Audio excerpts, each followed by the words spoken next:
Olá, aluno do curso Prática Empresarial Previdenciária. Vamos dar continuidade ao nosso módulo e agora nesse bloco onde nós iremos tratar dos eventos do E-Social. Os eventos do E-Social nós podemos resumir aqui nesse slide todas as informações que compõem o E-Social. E nós podemos ver que todas essas informações desaguam na folha de pagamento, seja a folha de pagamento dos empregados, que isso é apenas na visão trabalhista, mas se nós olharmos a visão previdenciária, ela envolve também, além da folha de pagamento dos empregados, ela envolve a folha de pagamento de todos os segurados que prestam serviço a uma empresa. Então, nós podemos ver que, em relação aos empregados,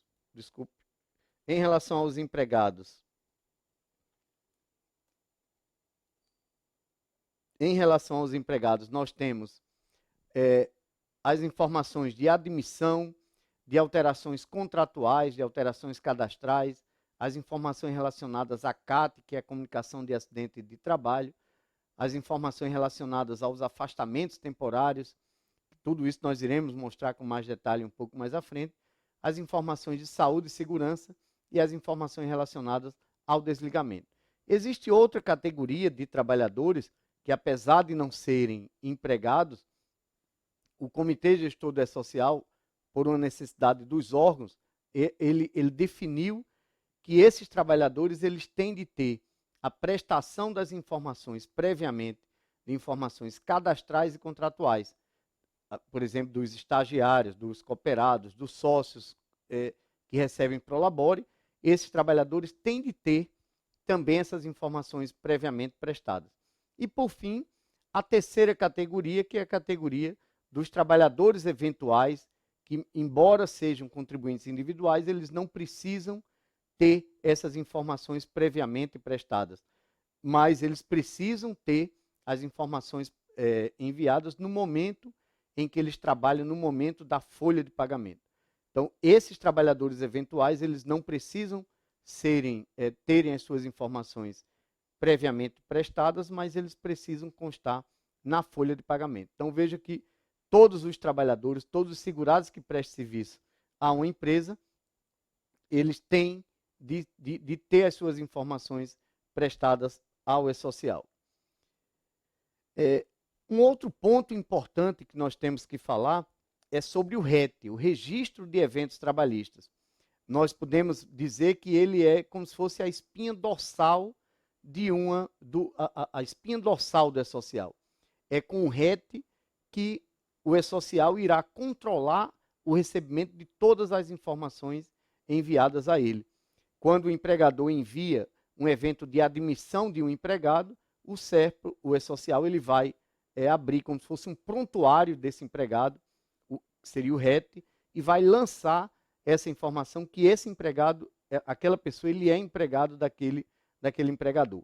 Toda nova informação que chega, a primeira coisa que o E-Social vai consultar é o RET para ver se aquela pessoa é empregada daquela empresa e se aquele contrato está ativo e se pode ou não receber essa outra informação prestada. Então, por exemplo, se você manda o evento de afastamento de férias, afastamento de doença, afastamento por serviço militar obrigatório de uma pessoa, o E-Social irá verificar se aquela pessoa consta como empregado ou não daquela empresa. Se consta, ele vai receber essa informação e vai anotar lá no prontuário, fazendo um paralelo, vai anotar no prontuário desse trabalhador. Qualquer outra informação que chega relacionada ao trabalhador, ele consulta esse prontuário e, se for o caso, anota essa nova informação. Toda vez que o empregador envia uma folha de pagamento daquele trabalhador, ele consulta o RET para ver se aquele trabalhador, naquela competência, está com o seu contrato ativo e, se for o caso, recepciona essa folha de pagamento. E, por fim, quando a empresa manda o fechamento da folha, quando a empresa vai fechar a sua folha, o E-Social verifica se todos os empregados, conforme o RET, que estão ativos naquele empregador, tiveram ou não as informações de folha. Só se tiverem, todos eles tiverem essa informação, exceto os trabalhadores intermitentes, nós vamos explicar um pouco mais à frente por que os trabalhadores intermitentes podem não ter folha, mas não sendo essa a única exceção, todos os trabalhadores tendo a prestação da informação de folha, é que a empresa consegue fechar sua folha. Então veja quanto importante é o RET para o E-Social. É com ele que o E-Social irá controlar o recebimento das outras informações. Nós temos também, já iniciando aqui nos eventos do E-Social propriamente dito, nós temos que fazer uma diferenciação, nós iremos falar aqui ao longo do nosso módulo sobre as tabelas. Nós temos as tabelas do E-Social e temos as tabelas do empregador. Quais são as tabelas do E-Social? São 29 tabelas que estão anexas ao layout do E-Social. Elas são aprovadas pela resolução do comitê gestor e elas não podem ser alteradas por cada um de nós. Só o comitê gestor é quem altera o conteúdo das 29 tabelas. E temos as tabelas do empregador. Esses sim, são os eventos de tabelas. São as tabelas de estabelecimento, tabela de rubrica, tabela de cargo, tabela de lotações tributárias, que cada empregador, conforme sua necessidade, irá construí-las para servir de base para a prestação da informação de outros eventos. Então, o empregador envia as suas tabelas, os seus eventos de tabela, e com base nelas, o empregador irá enviar os eventos periódicos e os eventos não periódicos. Dentro dos eventos de tabela, nós temos o primeiro evento que a empresa tem de enviar para o E-Social, é o evento S1000. E agora nós iremos começar a falar os números, né? O número do evento, o nome do evento, desculpe, é o evento S, o S significa E-Social. Os eventos do REINF começam com a letra R, de REINF. Então, é o evento S1000, o primeiro evento que o empregador irá enviar. Nesse evento, o empregador informa, presta as suas informações cadastrais, o número do seu CNPJ raiz, aquele número do CNPJ com 8 posições apenas. O evento S1000, ele se refere àquela pessoa jurídica. Então, se a empresa tem a sua matriz e 5 filiais, ele manda um único evento S1000 que representa as informações daquela pessoa jurídica com o CNPJ com 8 posições. Vai dizer a sua classificação tributária, se essa empresa é uma empresa do Simples, se é uma empresa, se é um MEI, se é um empregador pessoa física ou se é uma pessoa jurídica em geral.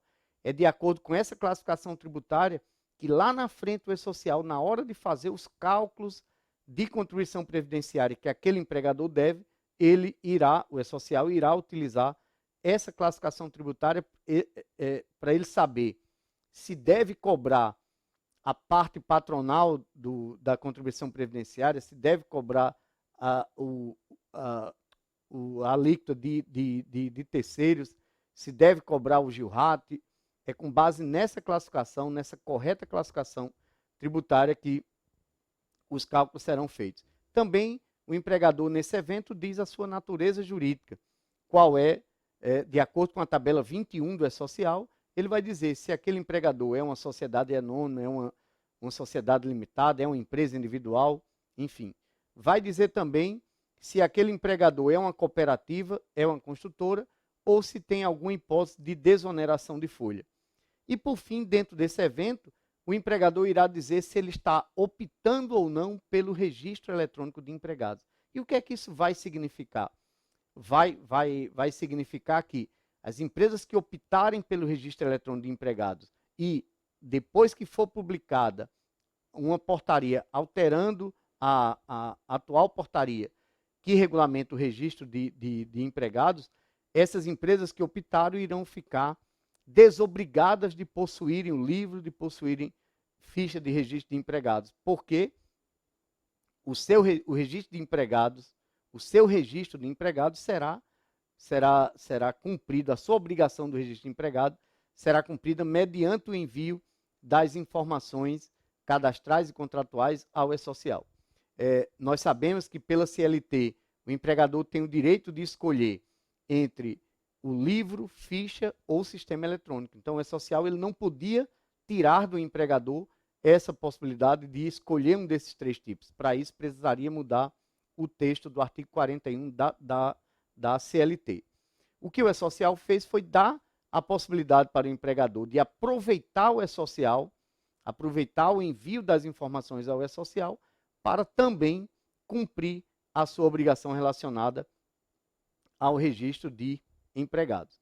Então, mesmo que a empresa diga que não opta pelo registro eletrônico de empregados, ela continua obrigada a prestar todas as informações ao E-Social e também registrar os seus empregados, manter o livro, manter a ficha de registro de empregado devidamente atualizada.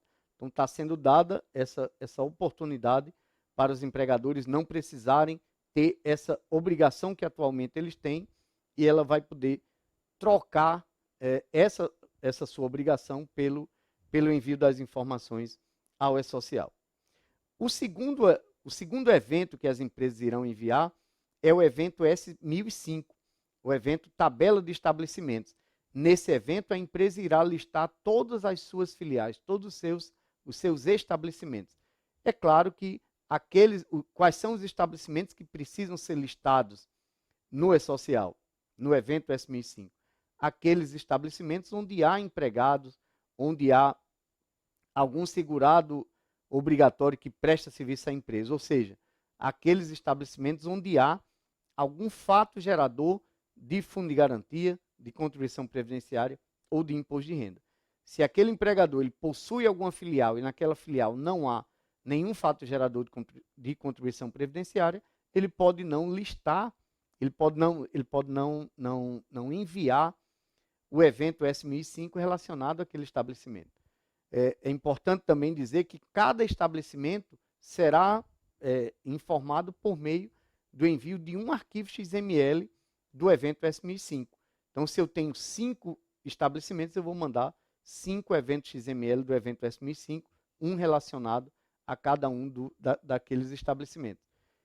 Se eu não envio hoje o estabelecimento, um determinado estabelecimento, porque eu não tenho nenhum empregado, nenhum fato gerador naquele estabelecimento, e se daqui a 4, 5, 6 meses houver, passar a partir de então a haver fato gerador naquele estabelecimento, é só o empregador, naquele momento, enviar um novo evento S1005 relacionado ao estabelecimento.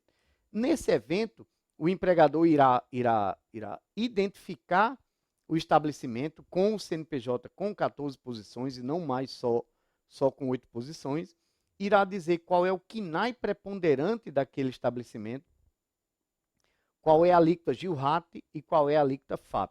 É importante que também nós saibamos que, de acordo com o artigo 72, parágrafo 1º, inciso 1, da Instrução Normativa 971 de 2009, da Receita Federal, esse KNAI preponderante, ele não é necessariamente o KNAI que representa a atividade principal contida lá no cartão CNPJ da empresa.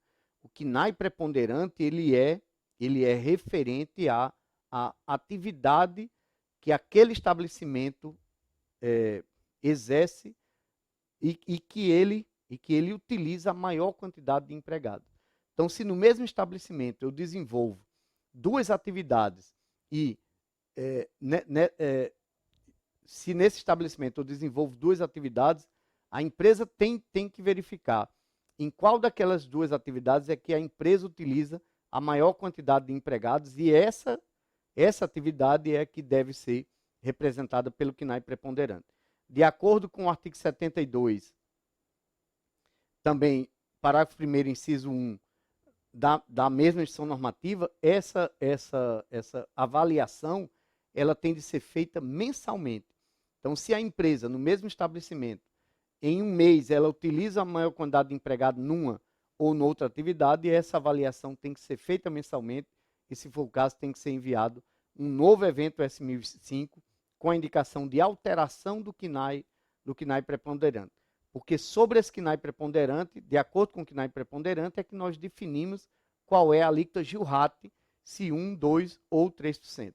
E o empregador informa aqui também a alíquota FAP, que é a alíquota do fator acidentário de prevenção, que o empregador obtém no site da Previdência Social. No mês de setembro, outubro de cada ano, nesse site ele divulga qual é a alíquota FAP daquele empregador para o ano seguinte. Essas informações, a alíquota GILRAT e a alíquota FAP, elas são validadas. Se eu mando um evento S1005 com a informação da alíquota GILRAT ou da alíquota FAP, que não condizem com o valor esperado pelo E-Social, qual é a alíquota GILRAT relacionada àquele KNAI preponderante e qual é a alíquota FAP relacionada àquele estabelecimento, esse arquivo vai ser devolvido em razão dessa inconsistência. Ele só aceita essa informação se ela estiver correta.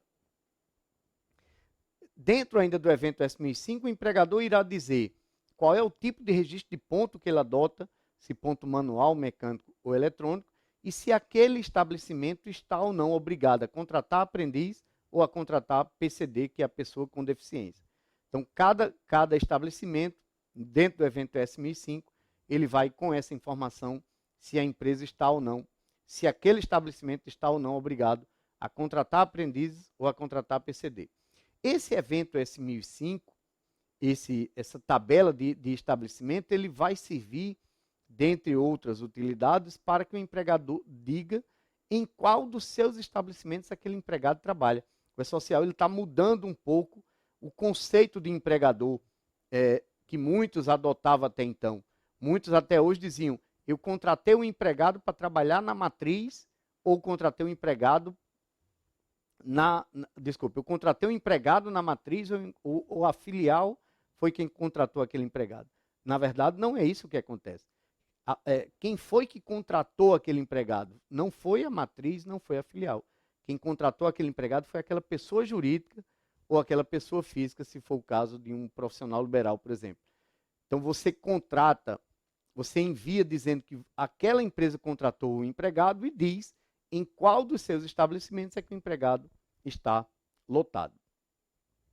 Depois a empresa, depois de enviar o S1005, que é a tabela de estabelecimento, a empresa vai mandar a sua tabela de rubricas. É de fundamental importância essa tabela.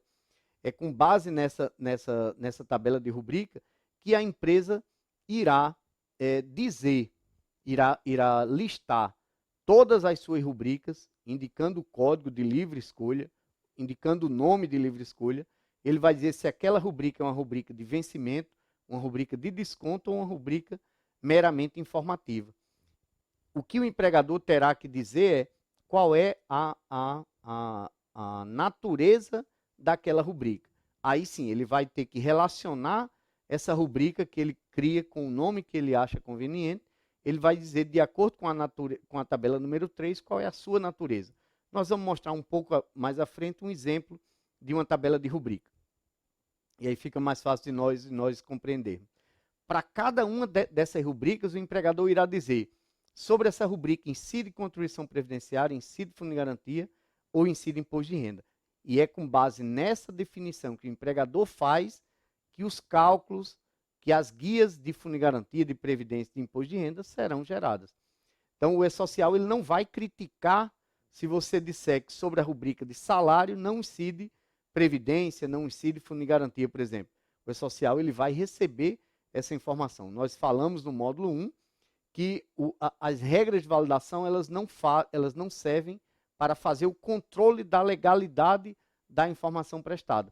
Se você diz que sobre salário não incide previdência, não incide fundo de garantia, o E-Social ele vai receber essa informação. As guias serão geradas com base nessa definição. É muito provável, é possível que essa empresa eventualmente sofra uma fiscalização decorrente de cruzamentos de malhas fiscais, porque isso é em razão de ela ter dito para uma rubrica que se espera que haja incidência, o empregador disse que não incide. Mas isso isso está sobre a responsabilidade de cada empregador. Por isso a importância de, nesse momento, os empregadores fazerem um correto estudo, um estudo detalhado das incidências de contribuição previdenciária, imposto de renda e fundo de garantia. Nós sabemos que a recente reforma trabalhista fez alterações, tirou a natureza salarial de algumas rubricas, por isso também a necessidade de os empregadores aproveitarem esse momento de implantação da social para fazer esse estudo, para fazer essa definição, a construção da sua tabela de rubricas de forma correta. De acordo com a IN 971, no artigo 47, ela diz que a empresa e o equiparado estão obrigados a, no inciso 3, diz, elaborar a folha de pagamento de todos os segurados que lhe prestam serviço, e na linha D diz, além disso, nessa folha de pagamento tem de haver o destaque das parcelas integrantes e das parcelas não integrantes da remuneração.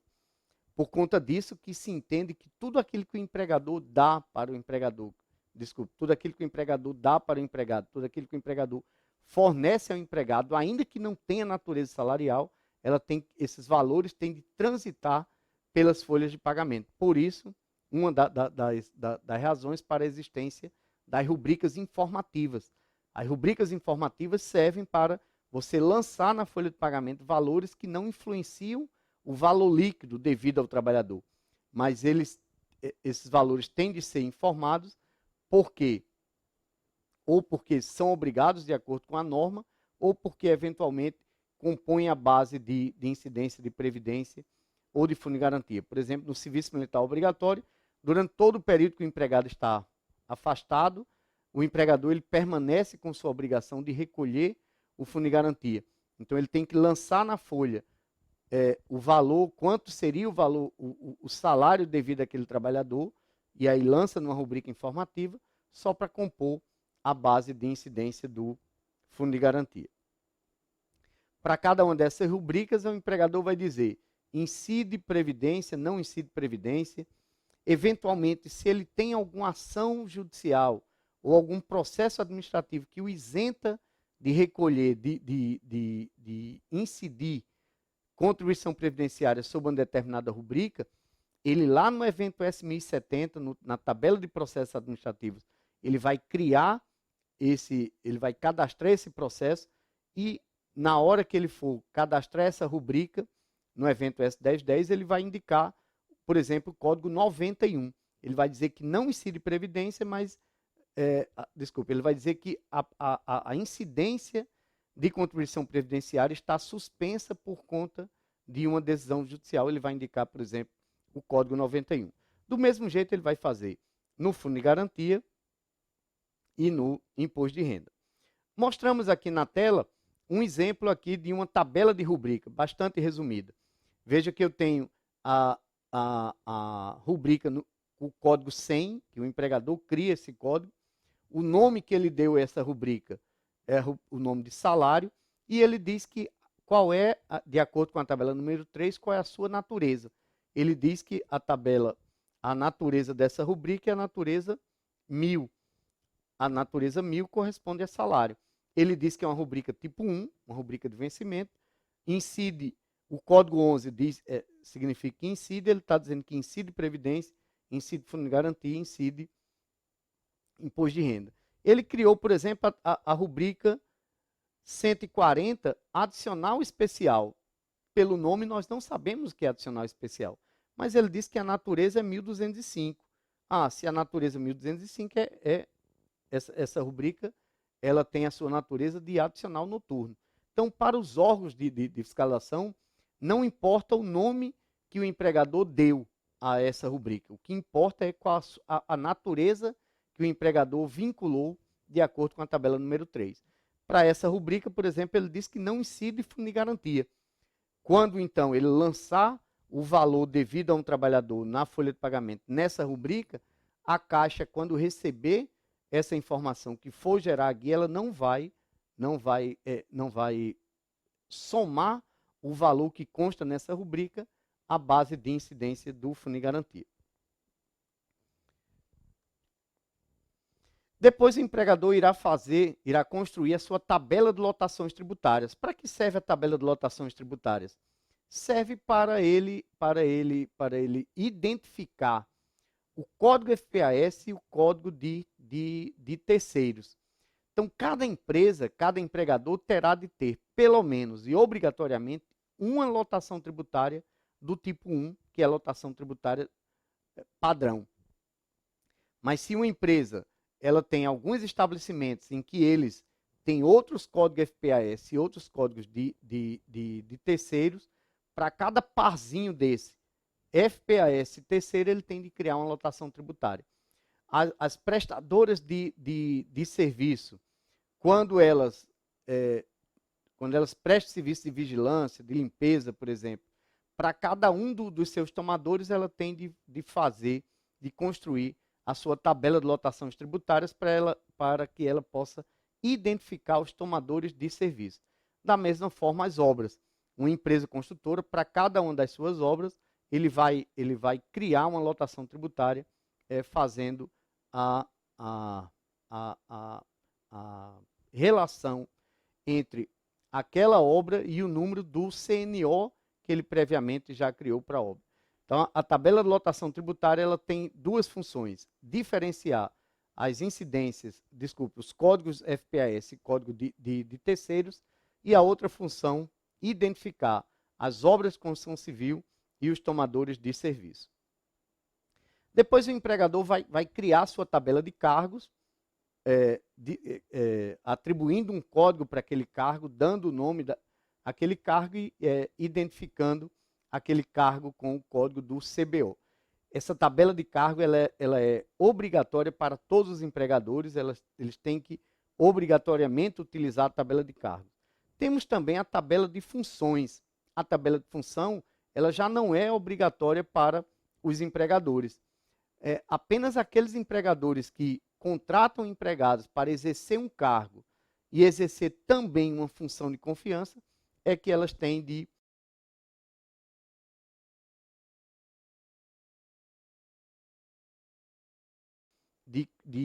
criar a sua tabela de cargos. Se a empresa já contrata os seus empregados para exercer o cargo de gerente, por exemplo,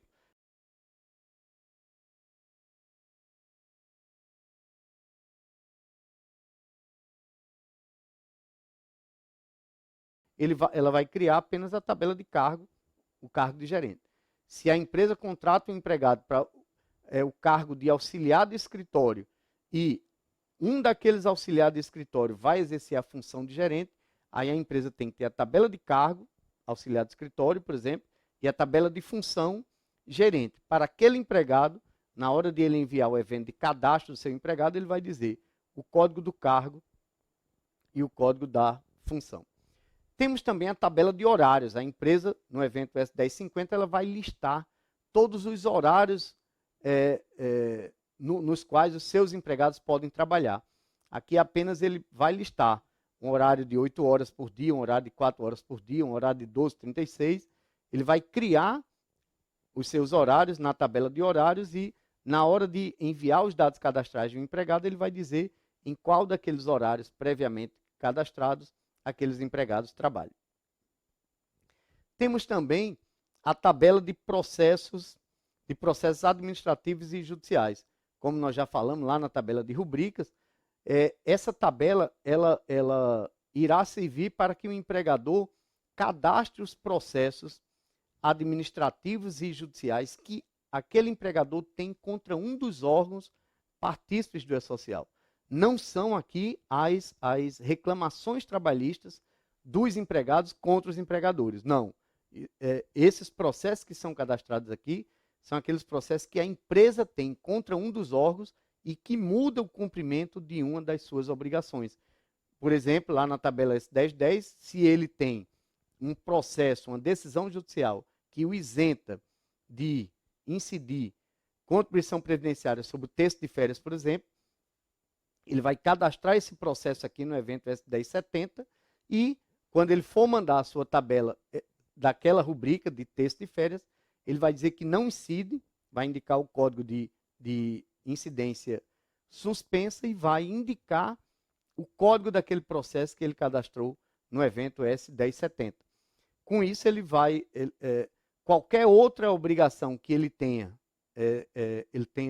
diferenciada em relação aos demais empregadores, ele vai indicar que não está cumprindo daquela forma em razão de ele possuir esse processo. Isso vai evitar, por exemplo, que uma fiscalização vá até a empresa para verificar por que ele não está incidindo previdência sobre aquela determinada rubrica. Ou, por exemplo, se um estabelecimento possui uma decisão judicial que lhe isenta de cumprir a cota de aprendiz, isenta de cumprir a cota de PCD.